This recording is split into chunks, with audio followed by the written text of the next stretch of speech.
a teacher yabbing at the side of my ear talking about, oh no, she has to go, she's getting permed. I'm like, ah, the bitch said I gotta, from you said I gotta go, you're giving me the green light to go and mash work now.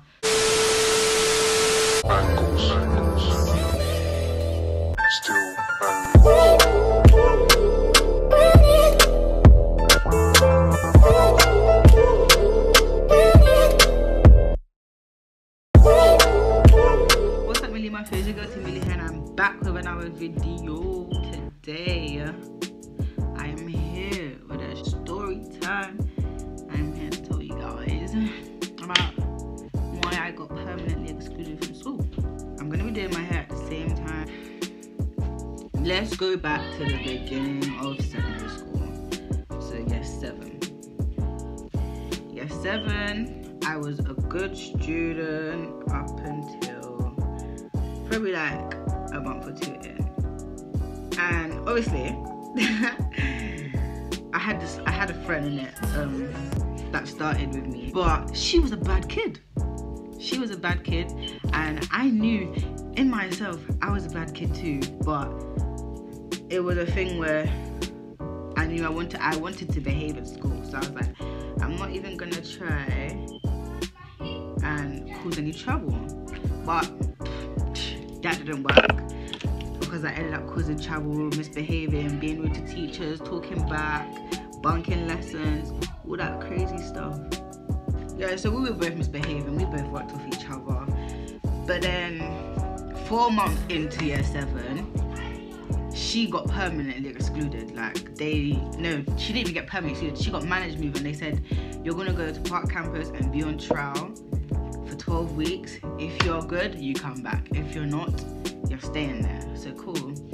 She left, and she did not ever come back. So she left me. I had to cause mischief by myself. And it sounds bad, but just know I'm actually a good kid. I am. My intentions were to be good, but I guess that's just not how things went. Okay, so yeah, year 7 I was bad. I kept getting sent to SDC, as they called it at the time, which is Student Development Center. I used to hate the fact that they called it that, because what the fuck am I developing? You're making me sound like I've got an issue. I don't have a fucking issue. I was always there. That was like my second home.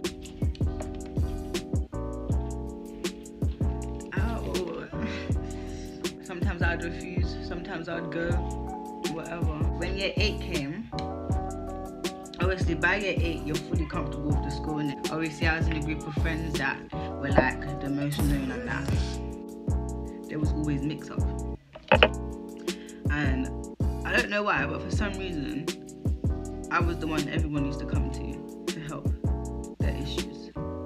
No one can beef you, and no one can be beefing you and not beefing me. Now it's a good thing to go by if you know that them fucking niggas will ride for you too, right? Because I even, now looking back on it, some of them probably fucking threw me under the bus when it was time for interviews and fucking statements and that. I low-key feel like I did get thrown under the bus, but I don't even care about none of that. It was just fights and that. Fights started, mix up, whatever. Going to year 9, big piece of mix up with the females.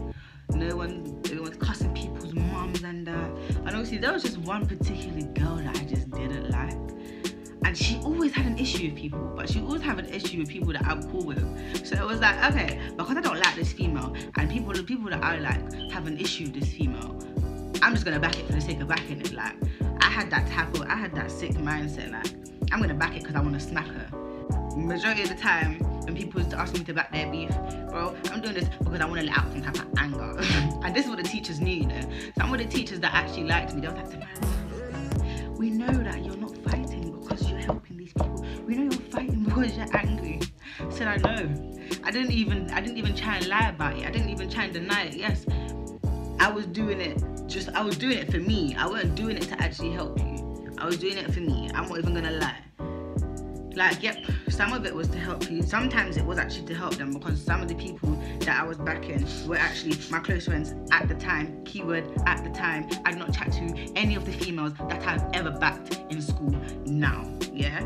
Fuck them hoes. Yeah, so people's moms were getting cussed and down, And so here's one of the main fighters that got me in trouble. I was in school with some girl, and obviously the other girl that nobody likes she was getting onto her, cussing her mum and that. But they used to be friends, innit? Obviously, all these girls that used to beef this girl, they all were at one point friends with her. Like this is what was mad. They were all at one point friends with her.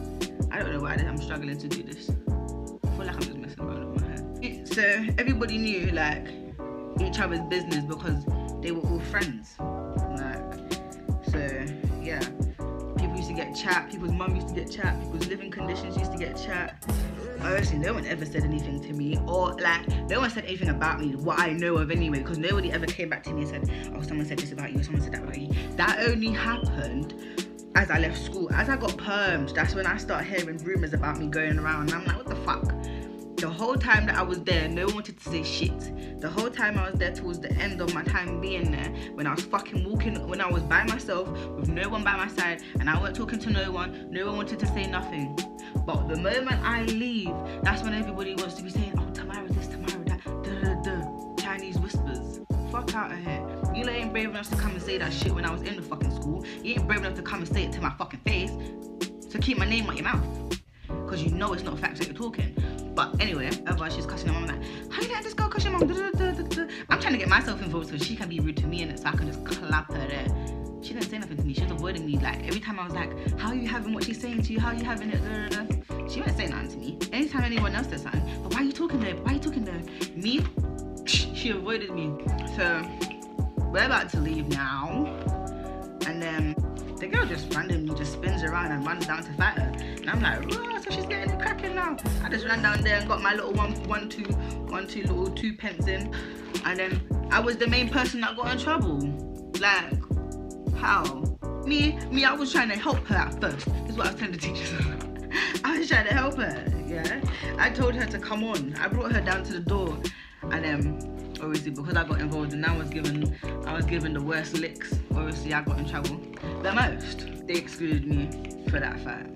Came back to school after that, went to IE. Then there was still more fights after that. There were more fights and more fights. I'm not even gonna explain all the fights, but there was one fight that put me on my last chance when I reached year 10, and it was a fight between a mum, you know, a whole mother. She came to my nan's house on votes. The day before the fight even happened, she came to my nan's house on votes, talking about how my auntie's intimidating her daughter. Oh, bro, if you don't know the actual facts, go away, get the facts and come back. Okay? Obviously, I'm listening to this woman go on and on and on and on, sitting on my nan's stairs. Just listen to her go on and on and on. She's talking, whatever. So she's like, if I have to come back here again, there's going to be a problem, blah, blah, blah, blah, blah, blah. Me, I don't like talk. If I hear an argument going on between anyone in my family, I'm not getting involved in an argument. Someone throw a hand. Someone throw a hand so I can get involved. I hate talking, but someone throw a hand because I'm there. So, nothing happened that day. The next day comes and I leave school. And I don't know, but as soon as I left school, I was like, looking around, something's gonna pop today. Something's gonna actually go off today.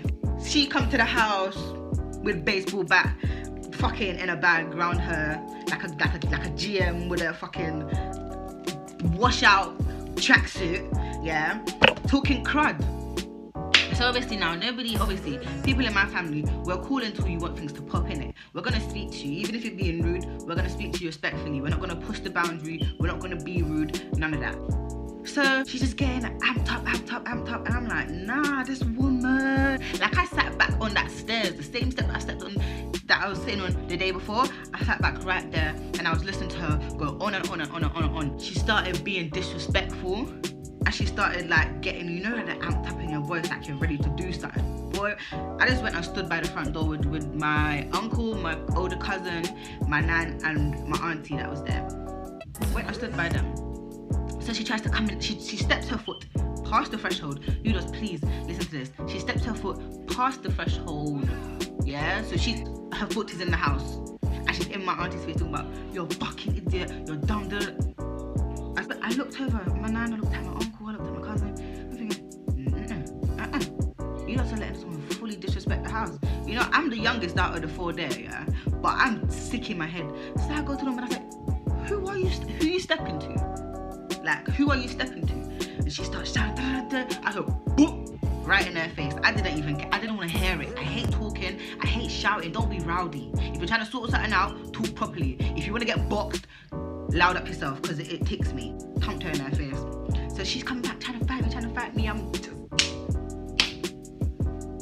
just you know, just getting in there, getting them licks in there, like kicked her, like I literally held her to the two sides of the door, like you know how the door's like this? Yep, I'm holding, and I booted her back up the stairs. Yep, because you are not meant to be in that house. Who gave you permission to step foot in the house? No one. She tried to swing the bat after me. I was like, you know what, fuck this, I'm fucking this woman up now, because she actually tried to hurt me. She proper tried to hurt me. She swung the bat after me. She stepped in my nan's house. She was being rude to my auntie. So I did what I had to do. I don't give a fuck, and I owned that shit, yeah? I owned it. By this time, there was a new fucking head teacher in my school, which was racist. I don't give a shit about what no one's got to say. Because when he came, that's when all the black kids started leaving. That's when all the black teachers started leaving. Not even leaving, the black kids started getting permed. The black teachers either, I don't know, some of them just disappeared. And then some of them was like, they don't want to work there. So obviously, that whole situation, she says she's gonna press charges on me, because her face was marked up and whatever. I'm like, press charges now will actually give you something to press charges for, because I didn't do nothing. You're actually lucky. You're lucky it took 3 people to get her off me, 3 grown people. And I didn't want to let go. I weren't done. Like, I still hurt me to this day. I was not finished with her. I weren't finished, because she really disrespected. She should have got more. So I told her, press charges. I'll give you something to press charges for. I will. Anyway, police came, whatever. They were saying, because of the fact that she stepped in the house without permission and that, she can't really press charges. She was the one that attempted to hit me with the bat, so she would still be in the wrong, and no charges would even be filed against me, even if she did try to press charges. But cool, because that didn't happen, she took it to the school. Me now are going to a meeting, head teacher. If it was my situation and an adult came to my house like that, I would tell my daughter to go upstairs and we can talk it out. I wouldn't expect my daughter to hold the responsibility of protecting the family. My brother, I took that up on myself. No one told me to do that shit. I did it because she disrespected. For someone stepping a foot in your house, you think you're gonna let that slide? Who the fuck's gonna let that slide? My man's a batty man. That teacher there, fuck him. Yeah. He put me on my last chance because of that. He told me I he told me I weren't allowed to intimidate no teachers. I weren't allowed to intimidate no kids. One wrong thing, if I got sent out, if I got an on-call, if I got put on report, I'm gone. I used to be walking in the corridor, bro. All I'm doing is laughing at that. People stop me, Tamara. Just remember you're on your last chance. I don't want to hear anything. I don't want to see anything. I don't want you to be in any fights. I said, cool. But from that meeting there, I told everyone in my family, I told my mom, I told my grandma, I told my aunties, everybody. I was like, listen, I ain't gonna make it to year 11 in the school, because I already know how I am, and I know I ain't taking no bullshit from nobody in that school. Just because you think I'm on my last chance, you can take the piss out of me. It's not gonna work like that. But there were a few teachers actually